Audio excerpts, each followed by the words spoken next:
Welcome back to the Situation Room. We'll be talking about the ramifications of the false narrative that has been put forward by India, the way that they've been made to look fool in the international community with regard to, a falsified flag operation, and their inability to corroborate the assertions that they've made so categorically against Pakistan. We'll be talking about that.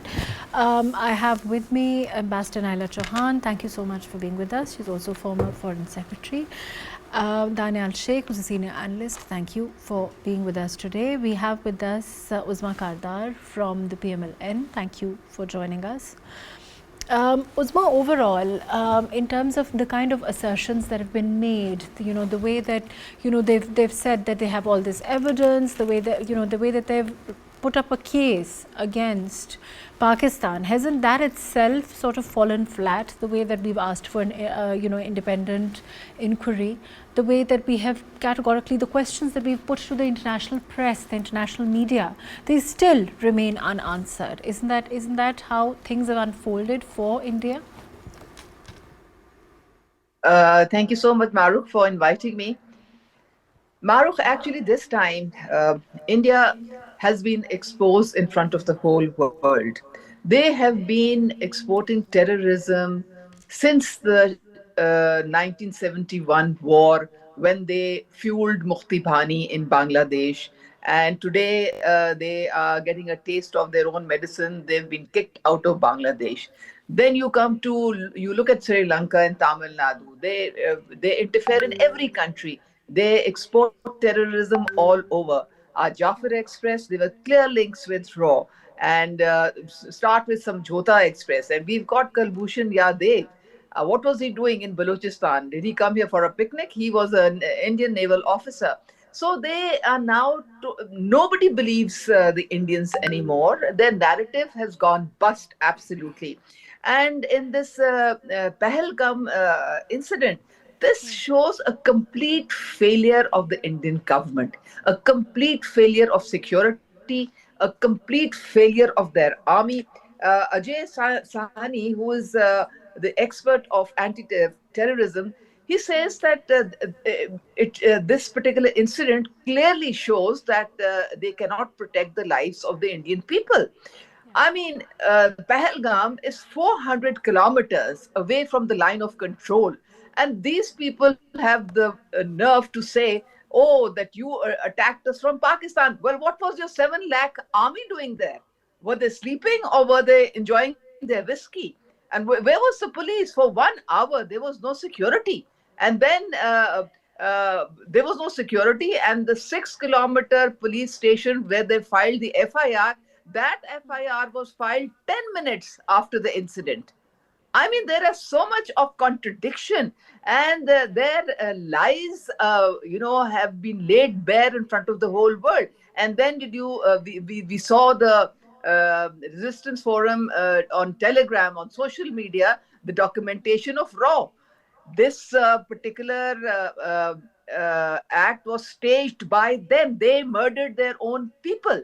And then we also came to know that they had advised or they had instructed Indian media to blame ISI after 36 hours. But media started bashing up ISI immediately. So again, that blew up in their face. And Let me come back to you on that. Uzma. I'm going to take Ambassador Naila, and then Naila, you heard what Uzma is saying. Of course, it seems to have happened exactly like she says. There is an inability to corroborate whatever they've come up with, whether it was hastily cooked or whatever the loopholes in the narrative are. In terms of our proactive diplomacy, international community, how do you look at things at this time? The way that the reactions have come forward, and the kind of the way that we've seen overall, the international community is reluctant to sort of the kind of narrative that they've put forward. Well, firstly, the Pakistan Foreign Office has done a great job. As you know, the Foreign Secretary had called the ambassadors of all the important country represented in Islamabad, and she gave them a briefing, a whole briefing. Then the foreign minister, deputy prime minister, Dar Sahab also had a very proactive approach towards it. He directly spoke to the non-permanent members of UNSC, explaining our position. Our mission in New York was also very active. Our missions all over the world were instructed to inform their host governments of the reality of the situation. So that proactive approach weakened Indian narrative. That was one part of it, and I think India itself has a lot of responsibility to take on its failure. Right. Firstly, that as was mentioned by Uzma Kardar also, they have been doing all these activities as far as Pakistan is concerned, but they also have been doing it in Canada, in UK, in USA. So the world has tasted what we had been suffering. Right. So that's why they were not that. Even the EU info labs, disinformation labs, EU knew about how they operate. UK saw it, USA saw it, Canada saw it. Justin Trudeau had raised it during the G20 summit.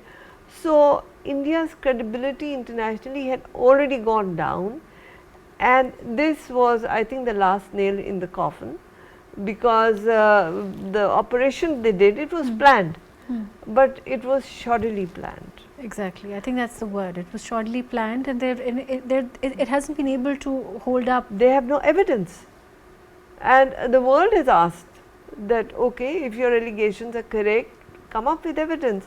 And like before, they never had evidence before either, but this time there's a host of evidence against them. Yes. At this time, that has been collected over time, and so the world is asking questions. Exactly. Let me include Daniyal also. Daniyal, we were talking about the role of media earlier, and you know what Naela has just explained, and you know how she's saying that there is this inability for them to actually, one, participate in the inquiry that we've, the Prime Minister has said that we are willing to submit to. And the second is that, the questions that are being asked are being answered by abuse, by their media. Do you notice the difference in overall the way that the content is being put forward, and how it shows that the media is clearly not independent in any shape or form? Absolutely, it's not independent, but more than that, in my opinion, the whole purpose of this, obviously it was a false flag operation, nothing to do with reality. There was no cross-border terrorism. Pakistan has no involvement. This is beyond a reasonable doubt. Any sane man with just looking at the facts can tell you this. But more than that, the purpose behind this was basically to further, within India, Modi wants to further divide the Hindus and the Muslims, and he's had a similar approach towards this Sikh community. See, basically, he is a representative of an extremist Hindu mentality, which was seen in Gujarat. During his conduct in Gujarat showed. So he's basically, to the extent that I would even question his sanity. But having said that, as far as the media is concerned, or the Indian media is concerned, their agenda is very much clear. But one thing I would like to add, Pakistan should be more proactive in making this very much clear that we have, like in Pakistan today, I was just listening in the news, the way the Hindu community, the Christian community, they all said, if there is a war, we're all standing with Pakistan. Yes. Similarly, a message needs to go from our side that this war is not between Hindus and Muslims, because terrorism has no religion, terrorism has no ethnicity. A terrorist is a terrorist regardless of wherever he comes from or whatever his background is. And more than that, see, this malicious campaign is also to defame Islam, whereas we Muslims or Islam, the essence and beauty of Islam is pluralism. The fact that Islam teaches us that the beauty of God's creation is its diversity, and with that diversity, coexistence in peace. Like you, me, all of us, we think differently, we look differently, yet we are supposed to respect each other. Our religion teaches us those boundaries. This is the only religion that teaches us even rules of war, rules of everything.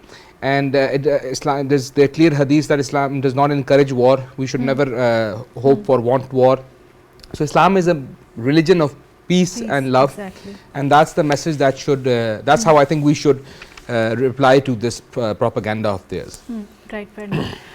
Uzma, if you know, we have been proactive in terms of diplomacy, and we were just discussing that. But in terms of exposing India, do you think that, you know, we need to be more aggressive? You know, of course, we've taken concrete steps instead of shouting, instead of, you know, taking an aggressive stance. We have clearly said that, you know, where's the proof? We've asked the right questions. Where is the inquiry? You also participate in the inquiry. We are certainly willing to do so. Those are important things. And do you think that that itself has vindicated us in the eyes of the international community? Because like you said, there is a host of charges against India, you know, irrefutable ones. You know, like you said, Kulbhushan Yadav, Canada. Very recently, we've seen the interference that constantly comes forward.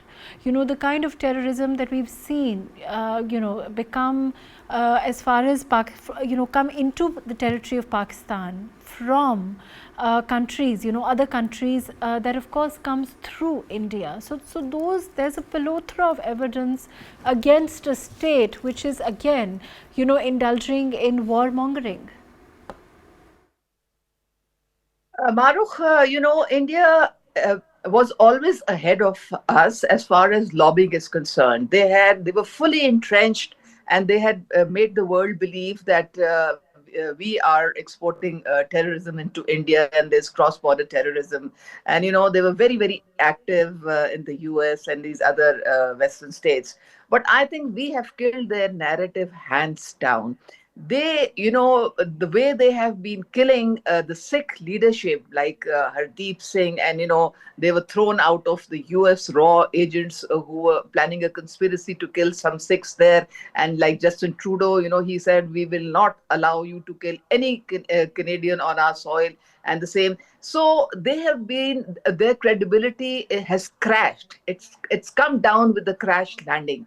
Now, we people have Uzma, what about, allow me to interject, what about, you know, FATF, what about IMF? More recently, we've seen, you know, that kind of terrorism come from India, where they're asking, you know, they're interfering with, as far as, you know, our review is concerned, as far as FATF is concerned.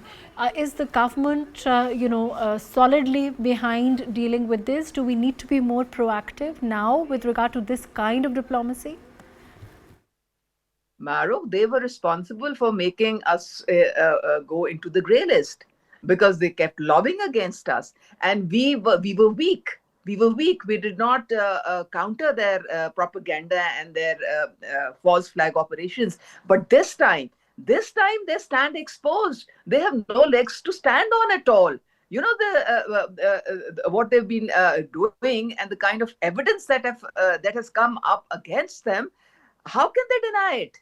We have now, they are saying that, you know, again, on the line of control, we are harboring terrorists that are going to enter India anytime. We have taken our international correspondents, our local media, and we have, you know, they have visited the line of control, and they've seen with their own eyes. These people don't allow any UN observers, any foreign correspondents, because they've got everything to hide. You know, so now Meenakshi Ganguly, she's a human On that. Right, fair enough, Uzma. Naela, you know, again, I want to talk more about FATF. I want to talk about this recent, I would say this is also terrorism, you know, the way that they are interfering with our, you know, IMF next review. They're aiming to interfere, I will say. And then as far as FATF is concerned, our rating overall, of course, Uzma is right, they have been responsible for us being on the grey list. But in terms of our proactive diplomacy, as a diplomat, how do you see things there? Of course, Indians, one can't deny, are in important positions all over the world, and they rally for their cause, they rally for their country. What is the next step? What should be the next steps for us, in your opinion? And well, of course, the government should already be taking them. I believe that they are. Well, thank you for this question. We should bear in mind, what is FATF? It is Financial Action Task Force. FATF is therefore a task force, it is not an organization, and they had reviewed Pakistan. India was clever. In its earlier report, it had postponed its evaluation at the time that our evaluation was being done, because they are not compliant, and India has the largest money laundering in the world. So, FATF then went there after our review, and they have put their observations against India as well. Pakistan has been compliant. We complied with all their observations, and we have been taking action because Pakistan is always very positive, and we like to have criticism because we take it positively and we improve ourselves. So, we improved our banking systems, we had anti-money laundering laws, and we had compliance.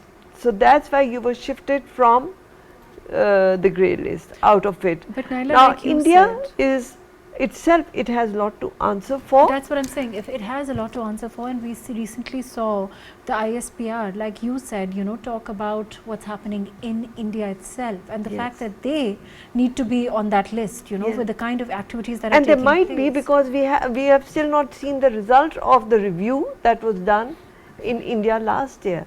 Okay. So, we are waiting for the FATF report on that, but they have given a very, for us it was like 30 points on which they had made observation. With India it is over 100 points which India has to comply with within time frame. But are we using so this is our time. information? Yes, of course we are. And as far as IMF is concerned, India is not a donor country. India is a recipient country. The major important donor is United States of America. So, our interaction with United States of America is very important to prevent these lobbies, because Indian diaspora in these countries is very active.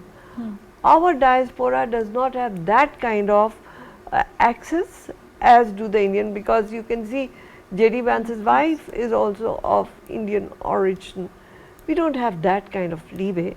Nevertheless, we, on the basis of principles, have been telling the world all the reality of the actions we are taking, and also of what is happening in India and how their terror financing is affecting our lives. But Naela, we saw what happened during the last tenure of Nawaz Sharif Saab's government. We saw dossiers were sent by political representatives all over the world with regard to the activities that were being perpetrated by India. And that kind of initiative, do you think it's needed now? Do you think we need to take that kind of proactive diplomacy? Because Definitely, India will why be doing not? it. You're right, why not? We should keep on doing it, because you keep on hammering the facts to the world, but the world also is watching. They know, and that's why you could see that they just turned the other way. They didn't even listen to what Indians had to say, because they know that it is baseless, and they are just creating this war hysteria for other benefits. And the reason, in my view, is that they had been part of Quad, security alliances, they had been getting weapons, they have been getting all the support to deter China. Right. India never had the potential to do so, but they were playing on to the West that we can do it, and you could see what happened in Aksai Chin when they had fist fighting because they were not using weapons. India has no capacity to stand up. So, this whole thing, this false flag, was to distract the Western world that, oh, we would have stood up to China if only we did not have this problem. But the reality is, India cannot stand up to China. If United States is having problems, Right, India definitely has no ability to do so, and that is the reality which India has to accept and the world has to see it. So, this is what it was all about. It was not about Pakistan. It was about distracting and not accepting that India really has no chance to stand up to China. Daniyal, do you think that Modi is running away now with this car census that we are hearing about, and of course the fact that he is now, his inability and he's afraid of being able to own up to this, and we see that he's not able to corroborate and follow up his narrative, prove it. and that is being shown by their actions of late. Most certainly, especially within the army ranks, a 3-star being sacked, especially in a situation like this, obviously within the ranks of the entire military, it raises questions. And definitely then the vice air chief was also sacked. So definitely there must be a lot of pressure on him, and obviously, like, India is one of the largest democracies in the world, or at least it claims to be. So most certainly within their parliament, and within, even I hope even within his own party ranks, a lot of people don't agree with this fascist type of politics. So most certainly he must be under a lot of pressure. Even like Ms. Naela was just telling us, see, this I 100% agree with her, it was to divert the attention from China. But he had multiple plans in his mind, I think, and one of the plan was also curtailing the growing popularity of Congress in Bihar, because they're about to have an election, and especially Rahul now going around and talk about Hinsa and peace and passive resistance, the whole ideology of Gandhi. Which is also indicative of how the opposition within, sort of sees things for the way they are, and the way Modi is propelling India Most into certainly, this and you see, kind of extremist atmosphere where minorities are not safe. Absolutely, and if you go back in Indian history, the Gandhi was the person, the person able to put the most impact in getting freedom from the British, and his whole ideology was passive, non-violent resistance, and so now they're completely going against the fundamental ideology that India was built on. But like you were saying earlier, that do we have to be proactive? See, it's like more than 70 years now that Pakistan came into being. Since day first, there's this small element within India. I'll come back to you on that. We have Ali Hamza on the phone, Act2. He's a senior analyst. Ali, can you hear me? Yeah, Mahrukh, thank you for having me. Thank you for being with us. Ali, overall, in terms of the situation at this time, in terms of the kind of narrative that is being put forward by India, and we've seen, like Daniyal mentioned very aptly, the sacking of their high-tier military officers itself reeks of there being, something amiss within the structure, the tier structure of their own army, within the way that this was hastily perhaps cooked up and then not being able to corroborate it enough. Isn't that true? Yes, that sounds pretty much like that, exactly. The way this scene has been orchestrated, it shows that the intentions are different, as Mr. Daniyal was mentioning. I was just listening to Mr. Modi's one of an address after this terrorist attack. First of all, we are repeatedly, as a nation, as Pakistanis, we are repeatedly saying that we are against any terror attack. We condemn that. And we have been the victim of these terror attacks. I mean, no one can even imagine 80,000 lives. So referring back to Mr. Modi's address, he was saying that we will respond so hardly to the ones who have done this attack. Now, the question is, who have done it? If Mr. Modi or his entire team has the evidences, why are they avoiding the joint investigation? I must appreciate the media, Pakistani media, political stream, as well as the military streams and authorities, that they have responded very responsibly, and they refrain from aggression. Yes, whatever we are showing, that is as a deterrent. For example, if we have stopped that space, the reason is the deterrence and nothing else. So you're very right that whatever they have done, they are not having clean hands. And if I just say a few more words, that the reason Mr. Modi is avoiding to join the investigation, the reason is simple, that they don't have clean hands, because it is one of the principles of the law to come to law with the clean hands. And we realize that Mr. Modi misused the tax money paid weapon of the Indian people, killed people in Kashmir.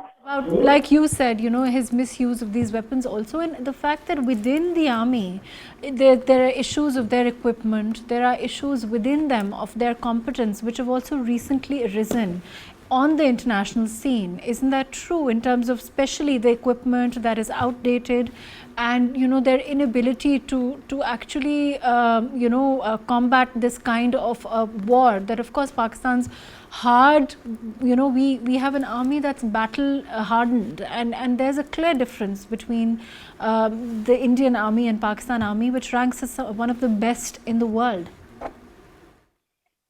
Undoubtedly, very well mentioned. And truly, the numbers are big at the Indian side, but it's not only the numbers, it's the strategy, it's the tactics. If I just give you a historic link of Sri Lanka's government's plan against their terrorists, whose plan was that? That was the plan given by the Pakistan army. So there is no doubt that, it's not about only the quantity that matters. What matters is the reason, and how do you, the man behind the gun, that matters. So very true. But here, one of the things we need to understand, this is one of the reasons that the Moody's is using water as a weapon rather than the army. The reason is because they realize, our army made him realize that no, we are not in a condition to get back to Pakistan army or get into conflict. So they are using water as a weapon, and that's very sad to know that in the recent history, who else has used water as a weapon? Israel. If I give you an example, Israel's control over water resources in Palestine by controlling the Jordan River. And that the West Bank to control that. And another example, just to be fair, the Turkish dam project, if I'm not wrong, the name is Euphrates. They reduced downstream flow to Syria and Iraq.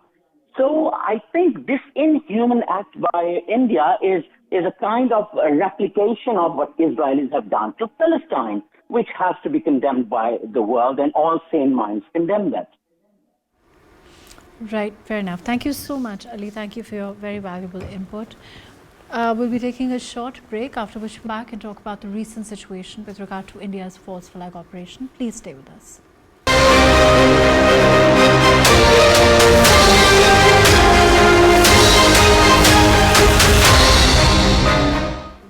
Right, welcome back. We're going to be talking about what the current situation is with regard to the false flag operation that was staged by India in Palagham. Naela, in terms of next steps, proactive diplomacy that we were talking about, do you see, a more aggressive Pakistan coming forward now? Pakistan is not an aggressive state. Pakistan is a peace-loving state. We have been put in a position where we had to put the record straight. But when Modi makes a claim, he tends to fulfill it by hooks or by crooks, most of the time by crooks.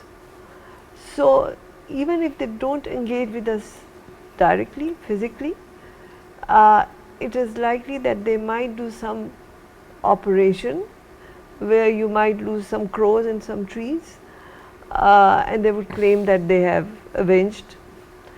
But this time they have to be very careful, because Pakistan has zero tolerance for this kind of behavior, and we have made it very clear to the world also. And we saw what happened at Pulwama also, which they tried to, of course, spin it. But Yes. the world saw what happened and how Pakistan acted after. Exactly, and now we have made it very clear to the Indians and the world that if Indians try to do something for so-called face saving, our response will be more than they can imagine. So they better not do it. Try this, right? Unfortunately, that's all the time that we have. Thank you so much for being with us. Naela, thank you for joining us today. Daniyal, Sheikh, thank you for being with us today. Uzma, Kardar, thank you for being with us today. Dr. Mohammad Hamza, thank you for joining us. Overall, in terms of our response at this time overall in terms of Pakistan is a gracious state. We're also a peace-loving state, but we will not compromise our territorial integrity. We will not compromise our sovereignty under any circumstances. Pakistan stands united in the face of this onslaught that we've seen, and any and all adventurism will be retaliated in a manner that perhaps India will never forget. India needs to take stock of this. India also needs to take stock of the situation with regard to our military at this time, with regard to our army and its might at this time. And it seems that their failure to be able to corroborate the narrative, the false narrative that they have put forward consistently with regard to this false flag operation is being exposed even as we speak. Thank you so much for joining us today.